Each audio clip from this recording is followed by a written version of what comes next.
Stocks now even about. Let's check in with Mr. Kevin Green on the charts as today's had a good bit of up and down. KG right now it's about flat, but it was definitely a tough fade there around lunchtime. Yeah, it didn't seem like it was really kind of like a structural fade. It does appear that it was a little bit more news driven, especially when you're looking at tariff policy. So we did kind of get above that 6,000 level, and then we saw a little bit of a fade to the downside here. Right now, we're sitting at around 59.50, and what we want to be able to do is try to reclaim at least the 59.68 level for now. And if we're able to do that, I would think that would be like ultimately a win here. Any type of failure going back down to 59.20. The 59.20 puts are definitely what I'm seeing print on the screen over the last 30 minutes, 45 minutes to the downside, unfortunately. But if we do have a nice little recovery and short covering event taking place, I would look at 59.68, 59.70 as that area to kind of hold here. And then actually that label to the top should say 6,000 as your positive gamma area. That's where we kind of faded today. I had that whole head and shoulders pattern and then once again faded on the news. Okay, so as long as we're kind of within these key levels, this is maybe just jostling, maybe dry powder style action. Well, we did have a risk on tone earlier this morning. A lot of that risk on sentiment has faded a little bit, but a lot of those companies like an Oklo or like CEG for that matter are still in the green. So they haven't gone from green to red yet, which is kind of symbolizes obviously a little bit of a fade in the market. If you're looking at the E-mini S&P 500 futures though, and if you're looking at volume uptick versus downtick, we actually have had 75% of the volume today still on down tick. So what does that kind of mean, Oliver? Was this a short covering rally for us to kick off the day? And did we see people selling into strength, which is kind of symbolizes obviously a lot more of that volume flow hitting to the sell side rather than buy side? I think that's one of the negatives for today. But once again, a lot of the risk on trades for the most part are still in the green if you're looking at those really speculative areas, and those should have been the first ones to really kind of fade and go red here. The last thing I will kind of say when it comes to this, the composition of defensive stocks did not actually catch a bid as we faded, and even right now as we kind of consolidate around 59.50, defense stocks, just in general, defensive stocks in general continue to fade to the downside, especially if you're looking at utilities. The headline for utilities, if you're looking at the sector or you're looking at the XLU, it's not really telling you the full story. The traditional utilities like the NextEras and the Duke Energies of the world are actually sliding pretty aggressively here today. So unfortunately, we did not see an intraday rotation either. This might have been just a sell-off and just taking in cash until we see what happens with the Nvidia earnings. Okay. The big gamma potential for a squeeze. What if Nvidia is like amazing? What if it's like awful? Where are those kind of boundaries at which we might get a critical mass in one direction or the other? Yeah, so if we're kind of looking at Nvidia, there's around a $10 to $12 implied move in the options market right now, and rightfully so. If you kind of look at the gamma levels that we're focusing on, the position concentration to the upside, it's going to be around $140.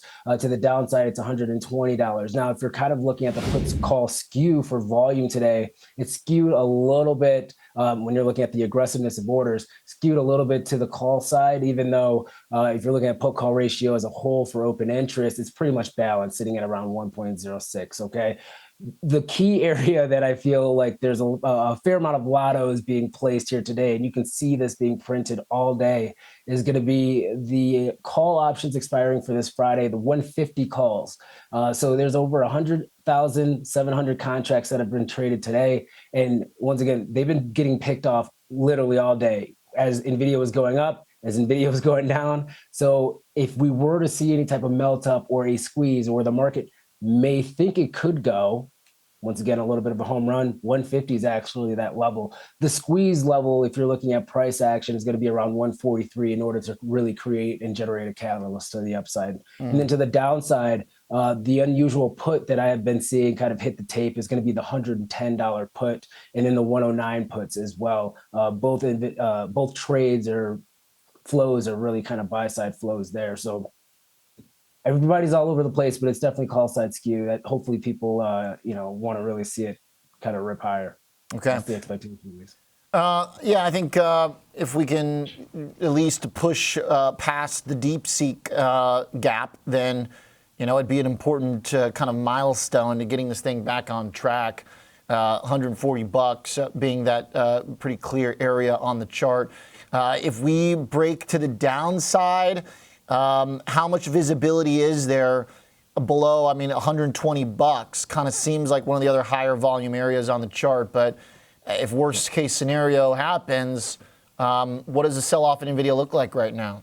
Yeah, so worst case scenario is kind of, I don't even say where we're at right now, but if you look at that blue line, it's basically showing you the volume weighted average price since the lows that we saw back in September. Okay, so right now we're actually trading below it, and it's acting as an area of resistance, which is not something that we want to see. As the stock was kind of in an uptrend, these pullbacks, we were kind of testing that moving average and then moving higher, continuing to bounce out. We did have an official break because of DeepSeek. We had an attempt to look above that moving average, and now we failed. And so today, even that candle going into earnings is not really a good candle because you kind of have this very long shadow to the upside. Any type of meaningful break, obviously 120 as you kind of highlighted there, but you start talking about 110 or so, getting back down to potentially seeing if some buyers are going to step in towards those middle of September, early October price levels.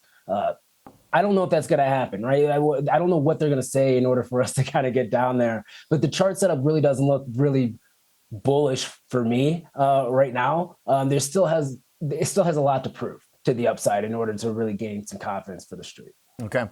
All right. So it's kind of stuck in a no man's land a little bit, middle of the chart, hanging on to a moving average. Yeah. It seems like we should be expecting a big move.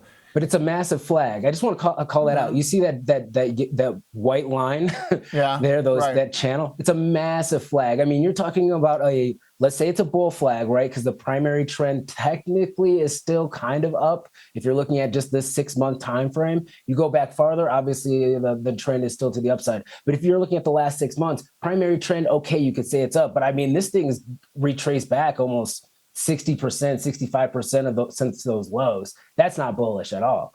So you need a really good report. You want to be able to get some buyers to really step in, get us out of this channel, this wide channel that we have, and then break higher, make new all-time highs. If not, once again, I get a little concerned that you start talking about 110. And given the volatility that we have and the lack of narrative in the market, that would be an unfortunate event here for Nvidia, and that could translate to other stocks within the overall equity market. Okay. Good stuff, KG. Thank you very much. Like that perspective, like to look at Nvidia. Nice prep for the earnings, important levels to keep in mind.